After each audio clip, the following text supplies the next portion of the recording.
Dios le había dicho más de 100 años, más de un siglo atrás a Abraham, salte. Abraham estaba en Irak, lo que es ahorita Irak, la tierra de Sinar, la tierra de los caldeos. Salte de tu tierra y vente a la tierra que te voy a prometer. Génesis 12, así comenzó esta serie. Abraham salió de la tierra de Sinar de Irak y obedeció sin saber a dónde iba, y comenzó guiando todos los días. Dios le decía dónde tenía que acampar, dónde tenía que comer, guiado por el Espíritu Santo. Llegó a la tierra de Canaán, se estableció en la tierra de Canaán. Su sobrino Lot se fue a Sodoma, cayó el juicio sobre Sodoma, tuvo a Isaac, tuvo a Jacob, nacieron en la tierra de Canaán. Y entonces, cuando Jacob crece, madura y tiene las esposas con los respectivos 12 hijos, que van a formar las 12 tribus de Israel, de una forma sorpresiva,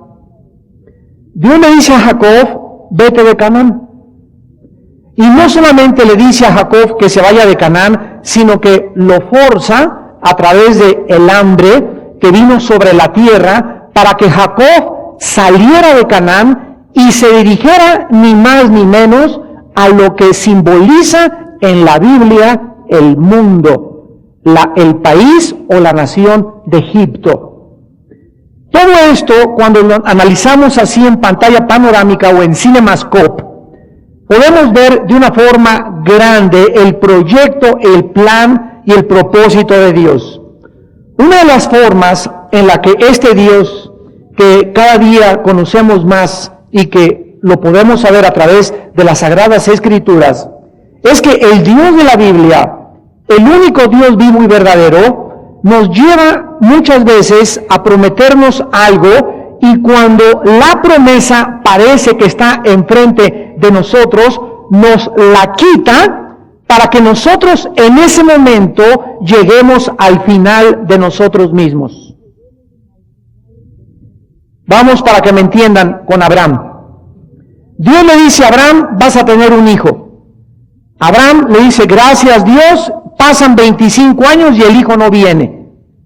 Cuando Abraham llega a los 100 años de edad, y Sara tenía como 88, 90 años de edad, entonces ya Abraham podía tener hijos, él tenía esperma. Síganme con mucho cuidado. Pero Sara ya había dejado de ovular. La costumbre, dice la Biblia, de las mujeres en Sara había cesado.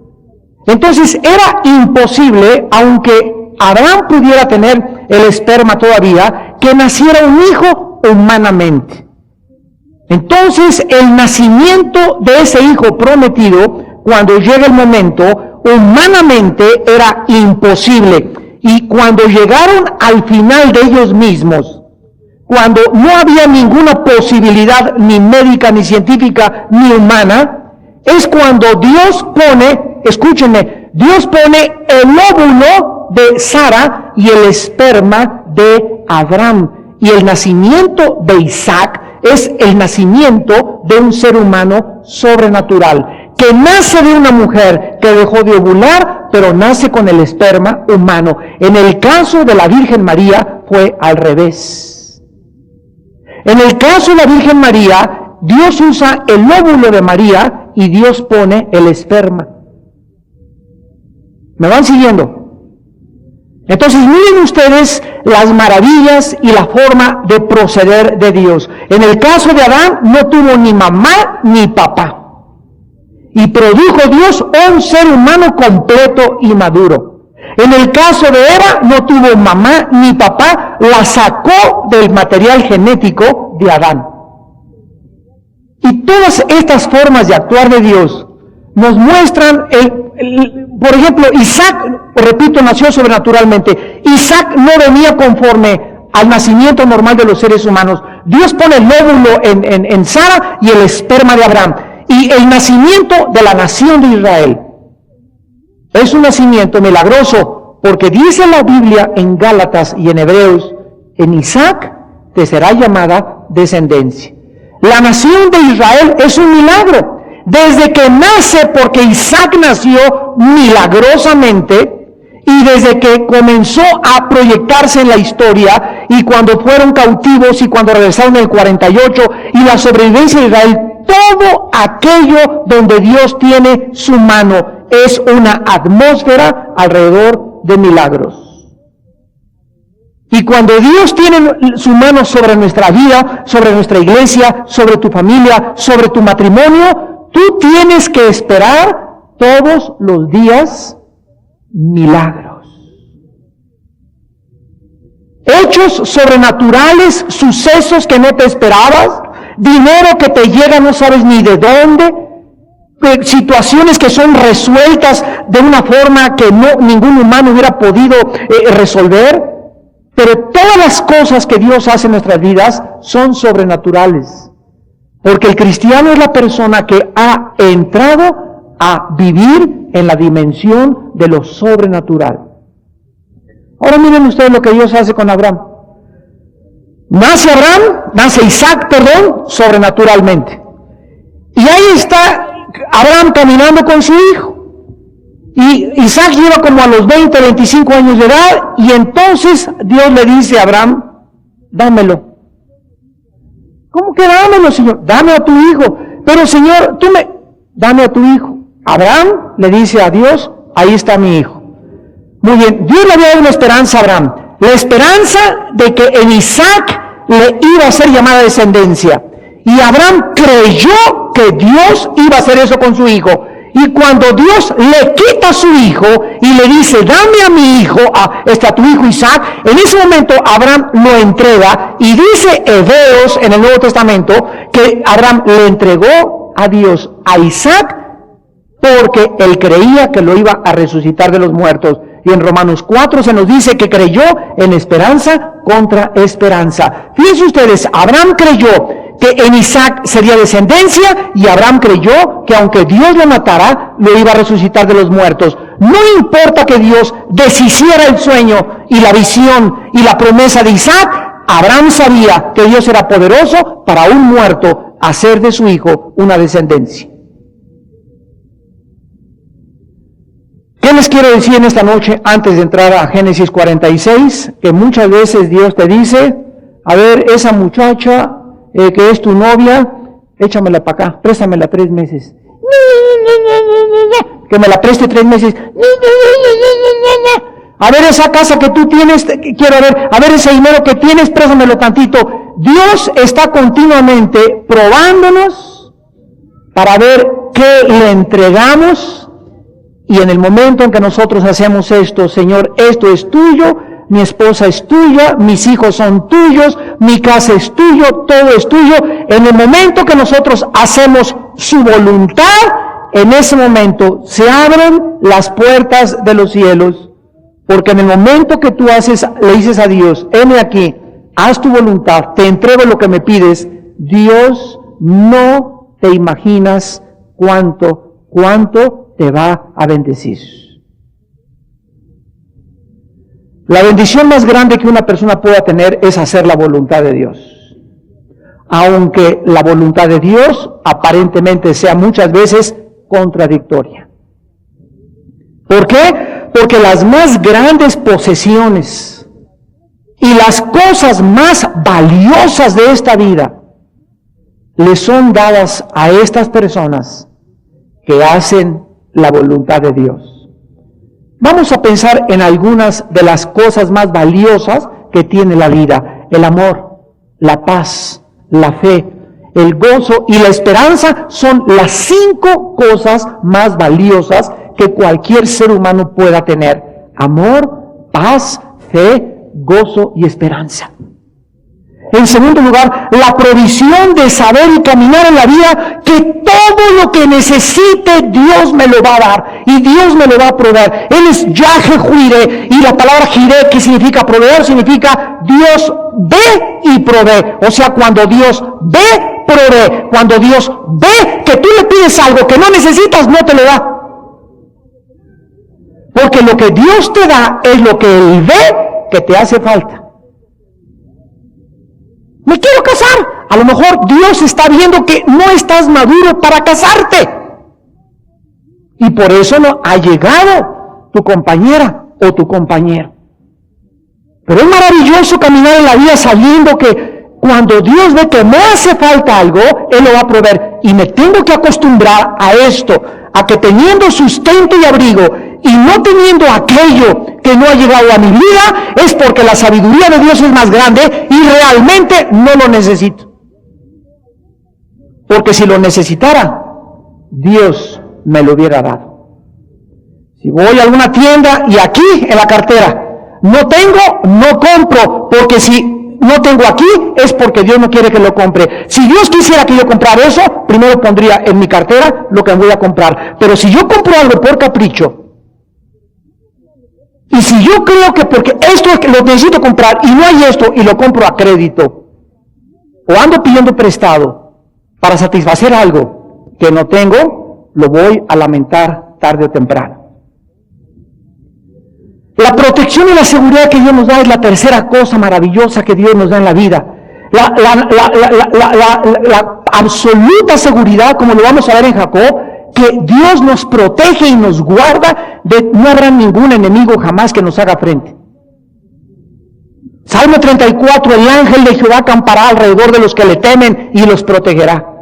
Maravilloso caminar en la vida, ir en mi coche, caminar en una calle, saber que nadie me puede tocar, nadie me puede matar, nadie me puede asaltar, porque yo estoy bajo la protección de Dios. Y si así fuera, es porque Dios lo permitió. Y si Dios lo permitió, lo va a convertir para mi propio bien. Pero no si ando fuera de sus caminos. No, es que hermano, usted no sabe, antes mi compadre se metió hay una pulquería y se puso bien locote y lo golpearon. ¿Por qué no le felicitó el ángel de Jehová? Porque el momento que se metió a la pulquería, los ángeles se quedaron afuera. El propósito y la dirección que nuestra vida necesita, una vida de propósito, una vida de paz, una vida de dirección, una vida de estabilidad, una vida de esperanza, solo Dios me la puede dar. Y finalmente la satisfacción y la realización que necesitamos como seres humanos. Una mujer necesita entender que no se va a realizar como licenciada, no se va a realizar como doctora, no se va a realizar como veterinario, se va a realizar siendo madre. Y siendo la ayuda idónea de su esposo. Es como una mujer se va a realizar, pero el mundo las ha engañado haciéndoles creer que tienen que sobresalir y que tienen que abrirse paso y se encuentran cada día más vacías. ¿Por qué? Porque esta realización como ser humano tiene que venir de Dios. Y hasta que yo no encuentro el camino de Dios, hasta que yo no estoy en el centro de la voluntad de Dios, mi alma seguirá vacía y seguirá buscando. Y seguiré perdiendo el tiempo en una cosa y en otra cosa, porque es Dios cuando estoy en su voluntad, cuando me da la plena satisfacción. Dios le da todas estas bendiciones a las personas que quieran hacer su voluntad. Porque no se las puede dar, imposible a una persona que vive egoístamente. No se las puede dar a un avaro. Todo esto no lo puede tener una persona inmoral. Todo esto no lo puede tener una persona que no es íntegra ni es honesta en sus tratos con los demás ni en sus negocios. No se les puede dar a una persona que le roba al fisco. No se le puede dar a una persona que le roba los diezmos a Dios. Dios le da estas cosas que acabamos de enunciar a las personas que están en el centro de su voluntad.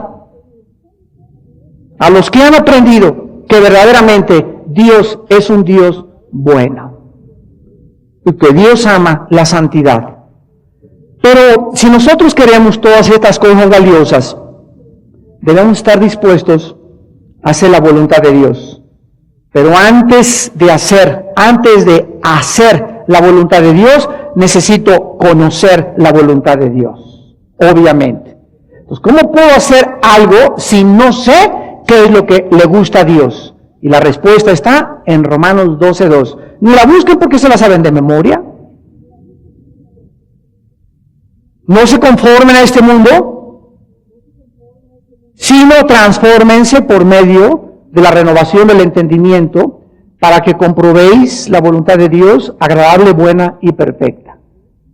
Lo primero que Dios me dice es: Armando, ¿quieres tener todas estas bendiciones, paz, amor, gozo, provisión y protección, dirección, satisfacción, realización como ser humano? ¿Quieres todas estas cosas? Claro que las quiero, Padre, porque aquí se encuentra la verdadera felicidad. Bueno, me dice en primer lugar Dios en Romanos 12:2, entonces, Armando, no permitas que el mundo moldee tu manera de pensar. Es lo que significa: no os conforméis a este mundo. En el griego es: no permitas que entres al molde del mundo. El mundo tiene su persecución, su búsqueda loca como ovejas, cada quien por su camino, su inmoralidad, sus pasiones, sus desvergüenzas, y tú no debes dejar que el mundo te jale ni te arrastre en cultura, en moda, en diversiones, sino que rehúsa ser moldeado por la filosofía del mundo y déjame que yo llene tu mente de mí. Y la única forma en la que yo voy a poder entender cuál es la voluntad de Dios es teniendo contacto todos los días con este libro. Y fíjense lo que dice Romanos 12:2. Transfórmense, o sea, ten un cambio radical en tu manera de pensar, renueva tu mente. Y dice Romanos 12:2, para que comprobéis, ¿qué cosa? Los que no se lo saben de memoria, vuélvanlo a checar en sus Biblias. Para que comprobéis cuál sea la buena voluntad de Dios, agradable y perfecta. Aquí dice Romanos 12:2 que la voluntad de Dios es tres cosas. En primer lugar, la voluntad de Dios para mi vida y para tu vida es buena. Dios es un Dios bueno. Todos los ataques contra la personalidad de Dios, todas las ideas que lleguen a tu mente: Dios es malo, es un dictador, Dios me está robando esto, vienen del infierno, vienen de Satanás. El ataque contra Dios es hacerte creer que Dios no es bueno. Dios es un Dios bueno, el diablo es un diablo malo. Recuérdalo siempre: Dios es bueno, el diablo es malo. No los cruces, nunca te equivoques. Dios es bueno, el diablo es malo. Y la voluntad de Dios para mi vida es buena desde el momento que me creó. En segundo lugar, es agradable, me va a gustar. Y en tercer lugar, es perfecta. Dios no se puede equivocar con mi vida ni con tu vida. Este es el tema que vamos a desarrollar a continuación. Jacob y su familia están dispuestos a dejar Canaán. Han dejado atrás la tierra que Dios les había prometido y llegan a Berseba. Dice Génesis capítulo 46, versículo 1, salió Israel con todo lo que tenía y vino a Berseba. La palabra Berseba significa pozo del juramento. Pozo del juramento es lo que significa Berseba. Sin embargo, al mismo tiempo que Jacob agarra rancheros, trabajadores, vacas, ganado, ovejas, caballos, y está dispuesto a dejar para siempre esta tierra, Jacob no estaba tan seguro. Ya le dijeron: José vive, papá, y nos está esperando en Egipto, y él es el gobernador de Egipto, y nos dijo que te lleváramos a Egipto porque él nos tiene el mejor fraccionamiento para vivir, nos va a poner en la tierra de José, nos va a tener mantenidos y nos va a dar trabajo, y el faraón es como su ahijado predilecto. Y estas noticias hicieron que Jacob, por las ganas de regresar a ver a su hijo, que hace 20 años lo creía muerto, el hambre que lo estaba empujando, eran dos factores que le decían que la voluntad de Dios era irse a Egipto. Vemos nosotros que la voluntad de Dios la podemos encontrar a través de la Biblia y también a través de las circunstancias. Las circunstancias a nuestro alrededor pueden obrar para que nosotros podamos discernir y evaluar la voluntad de Dios. Haz de cuenta, pues yo me quiero ir a Monterrey y se me hizo tarde y no llego y agarro el avión. O algo sucede en mi casa que un hijo me enferma, pero no voy a Monterrey. ¿Qué significa ese hijo enfermo? ¿Qué significa que haya perdido el avión? Que no era la voluntad de Dios que yo fuera a Monterrey. Cuando tú le dices, Padre Santo, yo no quiero hacer esto, no quiero ese lugar, impídemelo, yo no me quiero casar con este hombre, yo no me quiero casar con esta mujer, y si no es de ti, Señor, quítamelo, llévatelo, haz lo que quieras, pero yo no quiero hacer nada que no sea de tu voluntad. Cuando hacemos eso, Dios actúa. Y Dios te quita los estorbos, porque ve en tu corazón honestidad. Cuidado cuando te encaprichas con algo. Porque Dios sabe cuando alguien está aferrado a algo, aunque no sea la voluntad de Dios, Dios te deja que tú te aferres a esa cosa para que sufras más adelante las consecuencias de tu aferramiento y de tu egoísmo. Jacob pues toma todo lo que tenía, 23 años más o menos que José lo creía muerto, y ahora José comienza a emprender su viaje de regreso.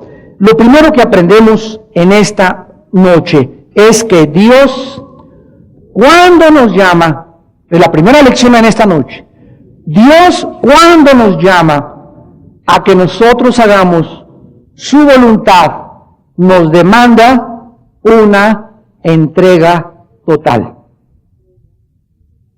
Dios nos demanda una entrega total, y cuando nosotros hacemos esto, nuestra entrega total involucra dos acciones. La primera es que cuando nosotros le entregamos a Dios todo, es cuando iniciamos el viaje con Él.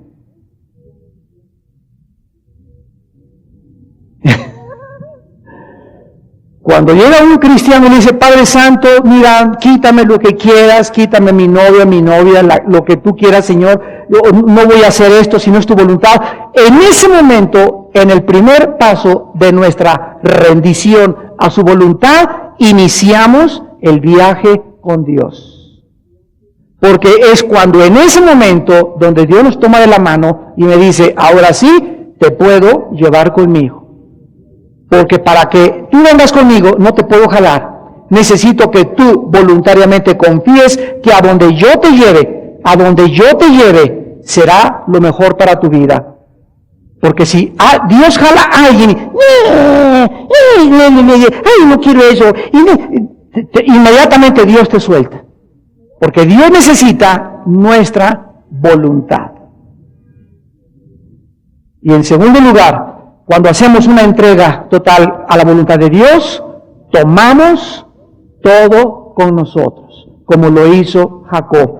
No dejamos nada atrás que nos impida volver al pasado que teníamos. En Lucas 9:62, el Señor Jesucristo lo dijo con estas palabras. Lucas 9:62. Ninguno que poniendo su mano en el arado mira hacia atrás, es apto para el reino de Dios. Ninguno que haciendo esto, poniendo sus manos en el arado, imagínense ustedes, y haciendo esto, imagínate nada más cómo puedes arar así. Cuando aras, hay dos bueyes que jalaban a los que surcaban la tierra, y se enterraba el surco para romper la tierra, y atrás venía el que aventaba la semilla. Entonces, cuando tú pones las manos en el arado, es una analogía de le dices a Dios, Señor, me agarro a ti y llévame donde quieras. Y tú no puedes seguir a Dios y, ay, mi cochecito, ay, mi eso. Y estaba mejor allá mis cuates, Tú no puedes en la vida hacer eso. Porque fue lo que hicieron los judíos en el desierto. Los judíos pusieron la mano en el arado y 40 años así, miren. Entonces, ¿qué pasa? Pues el buey te lleva para todos lados, ¿verdad? Y tú tienes que ir arando en línea recta. Y el camino con Dios es en línea recta. Pero tú no puedes seguir a Dios y estar siempre así. ¿Qué le pasó a la mujer de Lot? ¿Recuerdan? Lo mismo. ¿Qué le dijo al ángel? Cuando salgan, nadie voltee hacia atrás. Y cuando iban saliendo y ella hizo esto, así se quedó convertida en una estatua de sal. ¿Qué significa esto? Jesús dijo en Mateo 5, ustedes son la sal de la tierra. Y la sal es un preservativo que impide la corrupción y la descomposición, principalmente de la carne. Y cuando la mujer de Lot se quedó convertida en una estatua de sal, implica, Jesús dijo en Lucas 21, acuérdense de la mujer de Lot. Porque cuando yo venga por ustedes, muchos cristianos, como cuando saqué a Lot, cuando yo venga, tendrán sus ojos en el mundo y no los tendrán en mi palabra ni en mi reino. Y te quedarás, y una estatua de sal no sirve absolutamente para nada. También dice en Filipenses capítulo 3 el apóstol Pablo al respecto, cuando se encontró con Cristo, tenía atrás títulos, era políglota, era literato, era el apóstol más culto de todos.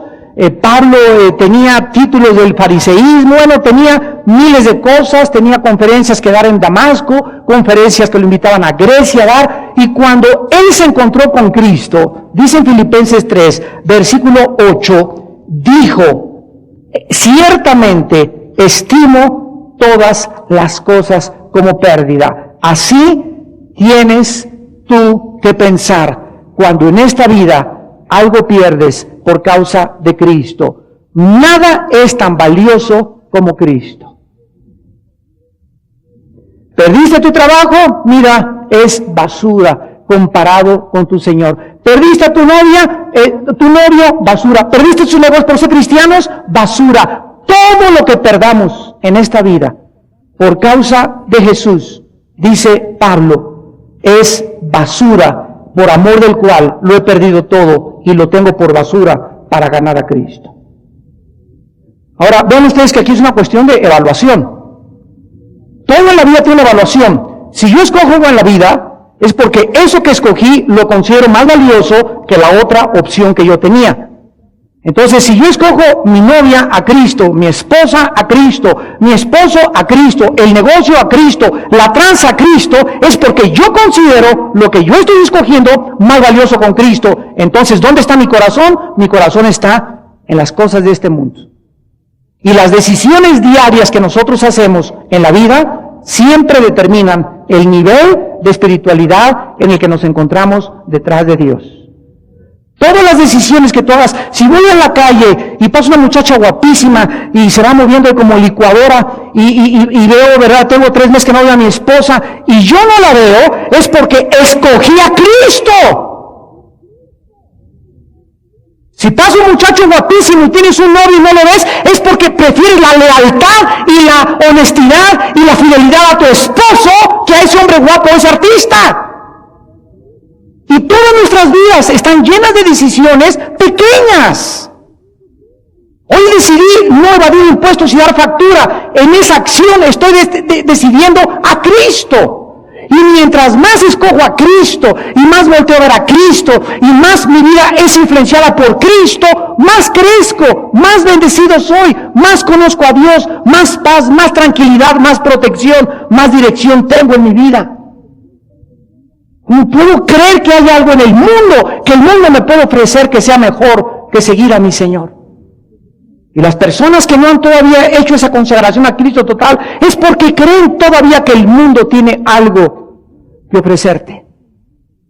Y el mundo no tiene nada que ofrecernos, más que desilusiones y frustraciones y pecado, y mucho sufrimiento. Regresamos a Génesis 46 y Jacob se detiene. Dice el versículo 2 al 4, en Berseba, en el pozo del juramento, y habló Dios a Israel en visiones de noche.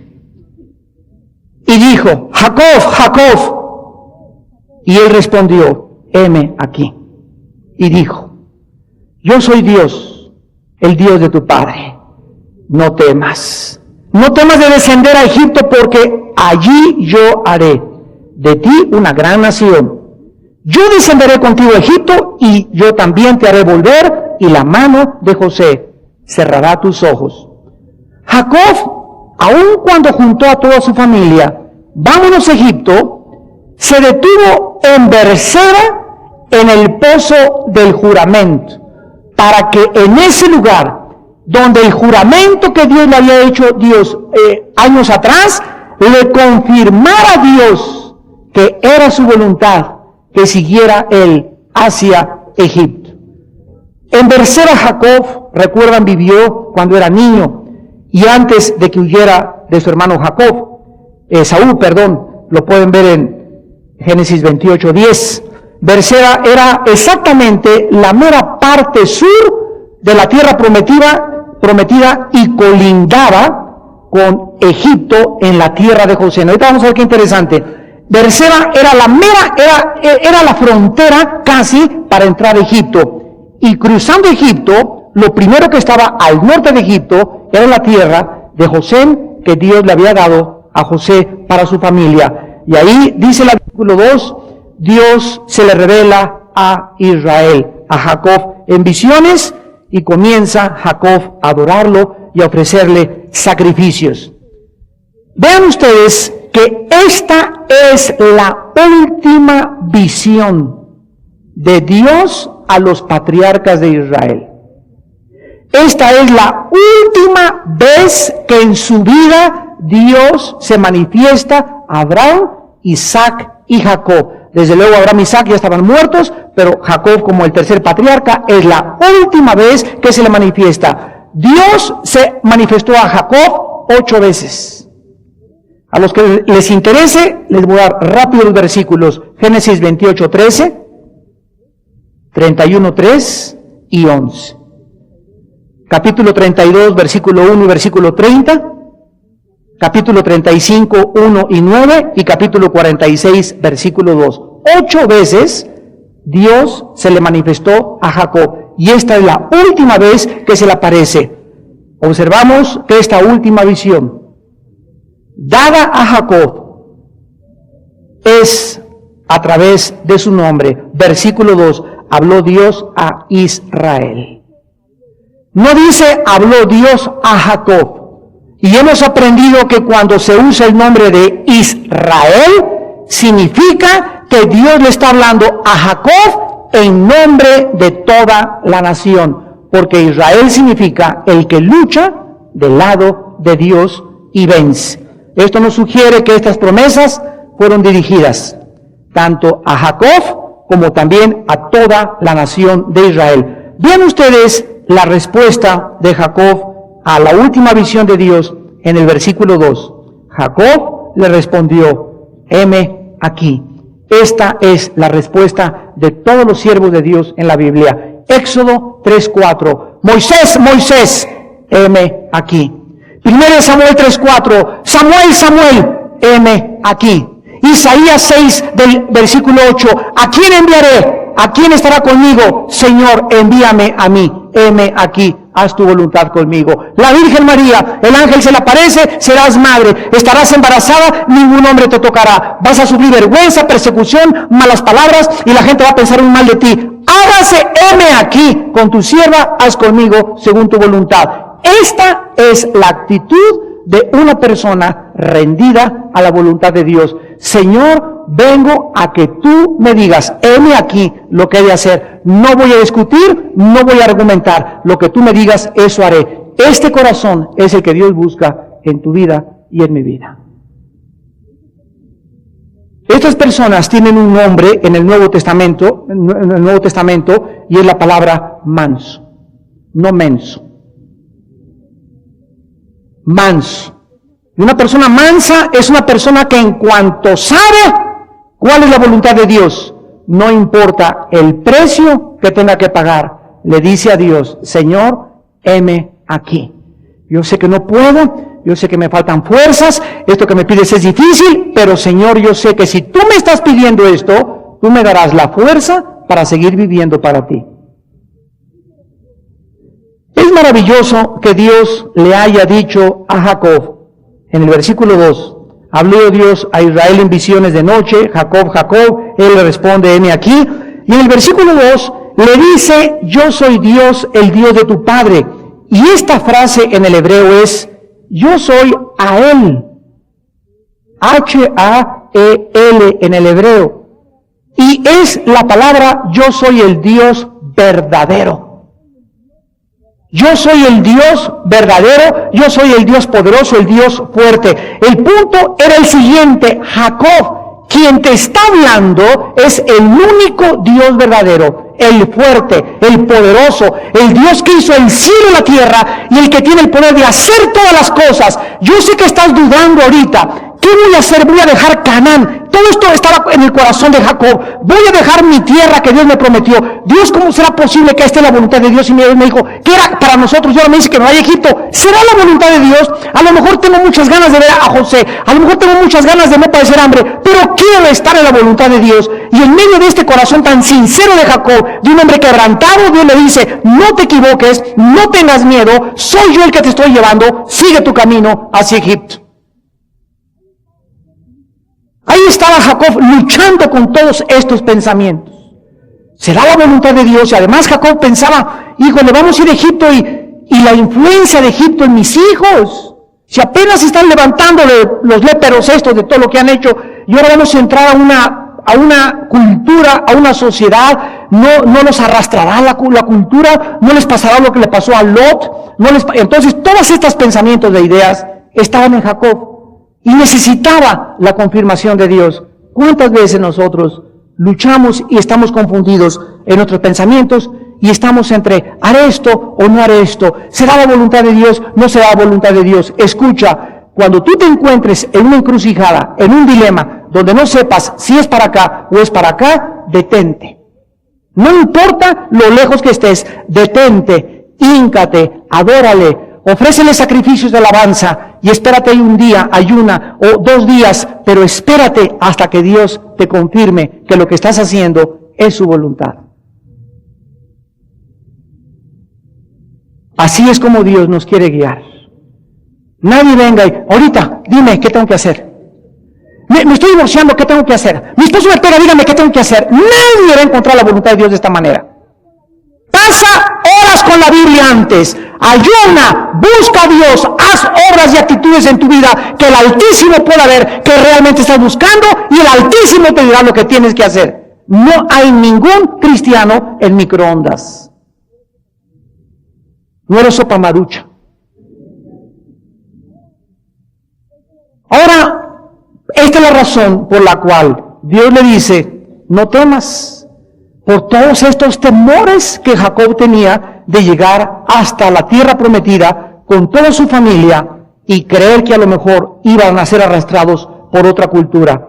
Ahora vemos nosotros también en el versículo 4 algo maravilloso. Dios le confirma y le dice a Jacob, yo descenderé contigo a Egipto, o sea, voy a ir contigo todos los días hasta que llegues allí. Y también te haré volver. Y la mano de José cerrará tus ojos. Su hijo amado José.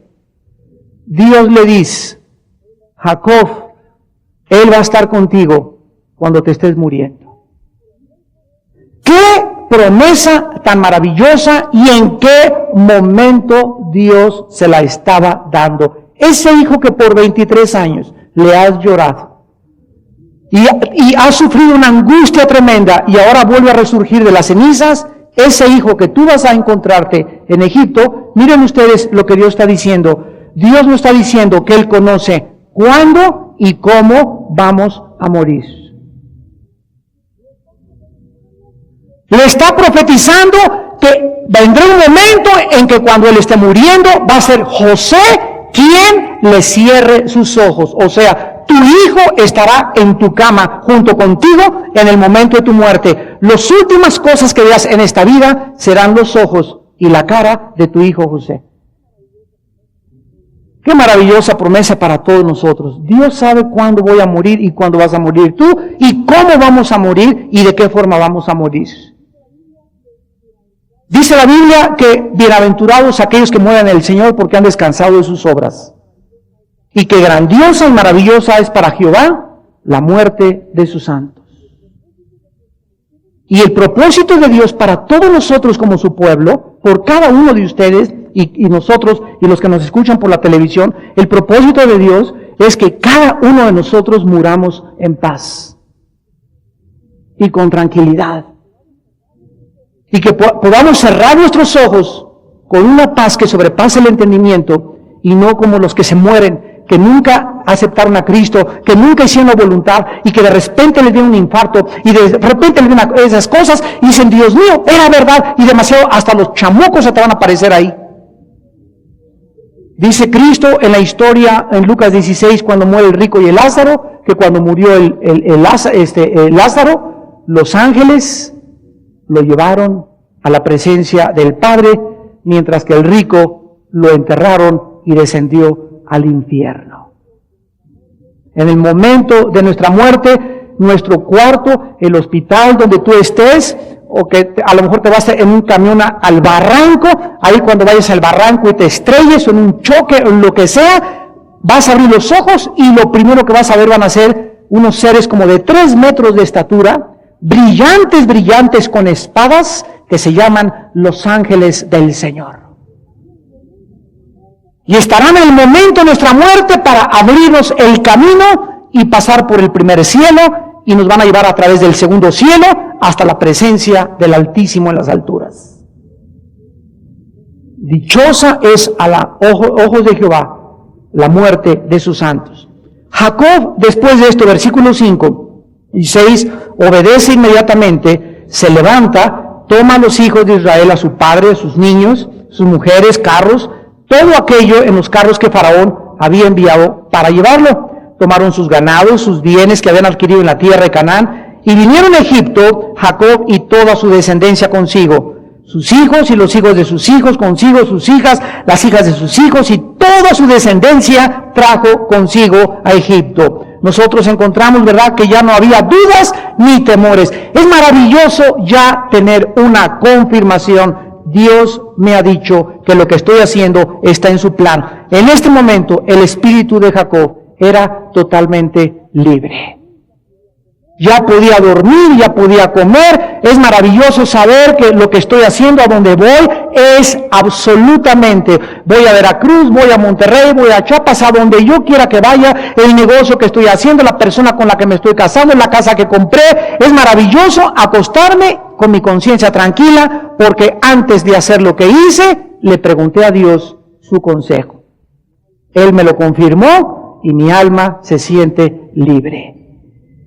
Él se había encontrado con Dios y Dios le había librado de todas sus angustias. No hay cosa más horrible en la vida que estar... ¿Y será eso? No hay cosa más horrible que esas taquicardias, que esa cosa que te sale del pecho, y qué hacer, y llegan los hermanos, y hermano, quiero como si fuéramos dioses los pastores, ahorita dígame qué tengo que hacer, no soy Dios. Tú has llegado a este momento en tu vida de angustia y de desesperación porque tienes semanas guardando y guardando y guardando sin echar tu ansiedad sobre él, sin venir a visitar a Dios en su palabra, sin venir a buscar su voluntad, y se te junta y quieres que un pastor o alguien te diga, ore por mí en este momento, y el genio de la lámpara que salga y me resuelve el problema. No somos dioses los pastores te dicen, este es el camino y es tu decisión andar por ese camino o no hacerle caso a tu pastor. Pero si tú tomas un camino equivocado, no culpes a ningún guía espiritual en tu vida, porque es Dios y tú finalmente a quienes alguna vez le tienes que dar cuentas. Cuando Dios nos ordena algo, tenemos que obedecer inmediatamente. Jacob tomó todo, mujeres, los niños, las carretas, lo que poseía, para dirigirse a Egipto con toda su familia. En los versículos del 6 al 27, dice el versículo 6, y esto es interesante, la última parte del versículo 6, Jacob y toda su descendencia consigo. La palabra descendencia es en el hebreo Sera, con Z, Sera. Y se tradujo descendencia, se tradujo simiente, por ejemplo en Génesis 3:15, tu simiente hará guerra contra la simiente suya, es la palabra Sera.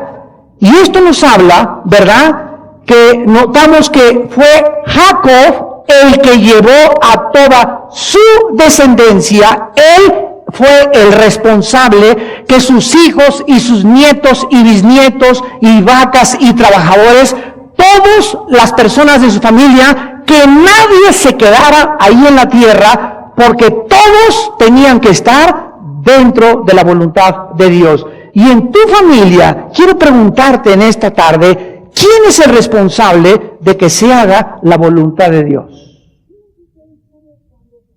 Fíjense ustedes cómo cuando Jacob le entrega su corazón a Dios y ya no discute con Dios, comienza Jacob a voltearse. Síganme con cuidado aquí, esto es importante. Jacob voltea con su familia y se da cuenta que trabajadores e hijos, nadie le dijo, ay, no nos queremos sacar aquí, no, yo no quiero ir para allá. No, todos absolutamente descendieron y dijeron a sus órdenes, mi general. Escúchame, nunca hay autoridad sin autoridad. Si hay hombres que me escuchan en esta tarde que quieren ejercer esta autoridad con su esposa, te voy a hacer esto si no me haces esto, y hazme el desayuno, y por acá, o sea, quieren imponerse a su esposa a la fuerza, o quieren imponerse a su compañera a través del chantaje o de las amenazas, es porque no tienen una autoridad de Dios y están ejerciendo la autoridad de la carne. Esa es la autoridad de la carne. Pero cuando un esposo ejerce en su casa la autoridad de Dios, no necesita amenazar a nadie, no necesita chantajear a nadie, no necesita hacerse muy macho, y pues si no me obedeces esto, y si no te hago esto, aquello, porque él sabe que su autoridad viene de Dios. Y su esposa ha visto cómo la trata, cómo es un siervo con ella, cómo es un amante con ella, cómo se sacrifica con ella, porque a él no le interesa cómo reaccione su esposa. Si su esposa no se quiere someter, ya es un asunto entre ella y Dios, pero yo no puedo a mi esposa forzarla, no la puedo amenazar, no la puedo castigar, no puedo hacer eso porque no soy dictador. Soy un hombre que Dios me pone como su pastor, como su cabeza, como su líder, como su consejero. Y cuando ejercemos esa autoridad divina, espiritual, ellas comienzan a responder, los hijos comienzan a responder, los nietos comienzan a responder, porque estamos respaldados por Dios. Y es Dios el que mueve los corazones, es Dios el que hace despertar a las personas para que me obedezcan. Nunca es el problema de los dictadores políticamente. Los dictadores quieren amenazar a la gente como Castro, como Hussein, para que la gente no salga de aquí, y tiene que ser a mi manera, y tiene que ser educado a la forma como ellos dicen, y en ese momento se pierde la característica más grande que el pueblo tiene que tener, y es la libertad de escoger. Salir o no salir, viajar o no viajar, tomar una decisión o no tomar una decisión. Todos estos principios están maravillosamente revelados en el libro del Génesis. Vean ustedes en el primer libro de los Reyes, en el Antiguo Testamento, capítulo 9. Primer libro de los Reyes, capítulo 9, versículos 4 y 5. Aquí Salomón acabó la construcción de la casa del Señor. Y se le aparece Dios por segunda vez aquí a Salomón. Y le dice en Primera de Reyes, capítulo 9, versículo 4 y 5, si tú anduvieres delante de mí como anduvo David tu padre, en integridad de corazón y en equidad, haciendo todas las cosas que yo te he mandado, guardando mis estatutos y mis decretos, vamos a decirlo todos juntos, yo afirmaré el trono de tu reino. ¿Cuál es el trono del varón? En su casa. El trono del pastor en su iglesia. El del político en el puesto que ocupa. Todos nosotros somos reyes y sacerdotes. Primera de Pedro 2:9. Y vemos que Dios le dice a Salomón, Salomón, si tú me obedeces y tú haces mi voluntad, escúchame, tú no tienes que amenazar al pueblo, tú no tienes que imponerte al pueblo, tú no tienes que chantajear al pueblo, tú no tienes que manipular al pueblo. Soy yo desde el cielo quien abajo afirmaré y haré que la gente te obedezca. Yo afirmaré tu trono. Dios afirmará mi casa y mi autoridad. Dios te afirmará en tu trabajo con tus empleados. Dios te afirmará en tu trabajo como agente del ministerio público, como juez, como abogado, como doctor, como plomero, como carpintero. No hay nada que el hombre tenga que no venga del cielo. Si nosotros comprendemos qué es lo que significa hacer la voluntad de Dios. Muy bien, de los versículos 8 al 15 se narran los hijos y nietos de Lea.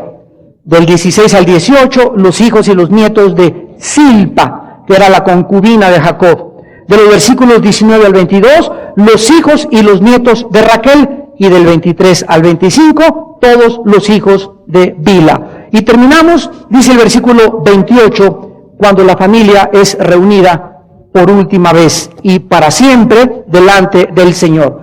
Y envió Jacob, versículo 28, Génesis 46, envió Jacob a Judá, delante de sí a José, para que le viniese a ver en José, y llegaron a la tierra de José. José unció su carro, y vino a recibir a Israel su padre en José, y se manifestó a él. Y se echó sobre su cuello, y lloró sobre su cuello largamente.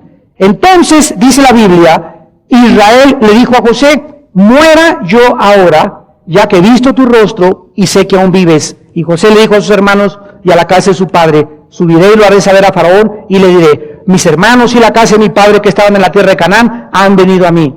Y los hombres son pastores de ovejas, porque son hombres ganaderos, han traído sus ovejas y sus vacas y todo lo que tenían. Y cuando Faraón os llamare y dijere, ¿cuál es vuestro oficio? Entonces contéstenle así, que ustedes son hombres de ganadería, que han sido sus siervos de nuestra juventud hasta ahora, y nosotros y nuestros padres, a fin de que muramos en la tierra de José, porque para los egipcios es abominación ser pastor de ovejas. Vean ustedes que José comienza a hacer todos los arreglos necesarios.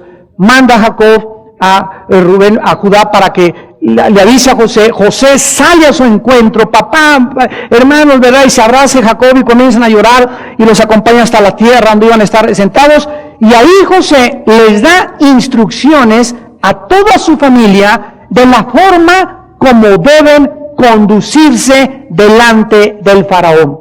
Con la forma, la cultura, las costumbres, no vienen a hacer lo que les da la gana, no vienen aquí a someterse a lo que el faraón diga, y miren la forma como deben ustedes acercarse a él. En primer lugar, les explica y les dice cómo se presenten delante del faraón, que su familia eran ganaderos y que habían venido con todo su ganado con ellos. Esto le mostraría al faraón que habían venido a Egipto a residir permanentemente y que necesitarían bastante terreno para instalarse. Miren la sabiduría de José. En segundo lugar, les dice José cómo deben responderle al faraón cuando él les pregunte a qué se dedican. Debían decirle que siempre habían sido ganaderos y que desde sus abuelos y les gustaría instalarse en Gosén por tres razones. Una, Gosén era muy fértil. Era un área, ¿verdad?, ideal para la pastura del ganado. En segundo lugar, era ideal porque a ellos, como extranjeros y como judíos, les daría privacidad de no estar en la ciudad de Egipto, ya que los egipcios consideraban a los ganaderos, a los pastores, lo peor del mundo. Y en tercer lugar, Gosén se encontraba en la parte, dijimos, norte de Egipto, para que cuando ellos decidieran regresar a Canaán, lo único que tendrían que hacer era cruzar la frontera. Una persona que es guía en su familia, cuando el padre falta, cuando el padre está anciano, cuando tú eres un hijo en tu familia, cuando somos el hijo mayor de la familia, tenemos la responsabilidad delante de Dios de ver que toda nuestra familia esté bien, de proveer para toda nuestra familia y de darle instrucciones a tu hermano cómo de conducirse. Nunca dejes de aconsejar a tu hermana, nunca dejes de aconsejar a tu tío o a tu mamá o a tu papá o a tus abuelos, porque Dios nos ha dado esa autoridad. El problema es que ya hay familias donde no tienen líderes. Familias deshechas, familias desabidas, familias donde el papá por un lado, los hijos por otro lado, no te importa tu hermana donde esté, no te importa tu hermano donde esté, y comenzamos a desobligarnos, a irresponsabilizarnos, pero eso sí, santo, santo, santo Señor omnipotente. Dice en 1 Timoteo 5, aquel que niega la ayuda a su familia es peor que un incrédulo, ha negado la fe. Y está hablando de los hijos que tienen el derecho de mantener a su padre y a su madre, si estos están viejitos, si su madre está inválida o si su padre no puede trabajar. ¿Qué tengo que estudiar? Pues dejas de estudiar y te pones a trabajar. Pero mi papá quería, pero es que las circunstancias te están mostrando que no puedes estudiar y trabajar. Si tienes que trabajar nada más, es la voluntad de Dios. No siempre, entiéndelo, es la voluntad de Dios que te gradúes. No siempre es la voluntad de Dios que tengas un título. A lo mejor Dios no te llamó para tener un título, ni todos los que tienen un título sirven a Dios. Entonces Dios tiene un plan para cada uno de nosotros. Y tenemos que entender cuál es el centro de su voluntad para recibir su bendición. Cuando hacemos la voluntad de Dios, recibiremos de Dios el consejo y la ayuda necesaria. Dice el Salmo 25, versículo 9, encaminará a los humildes por el juicio y enseñará a los mansos su carrera. El Salmo 48, versículo 14, dice, porque este Dios es Dios nuestro eternamente y para siempre. Él nos guiará aún más allá de la muerte.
When you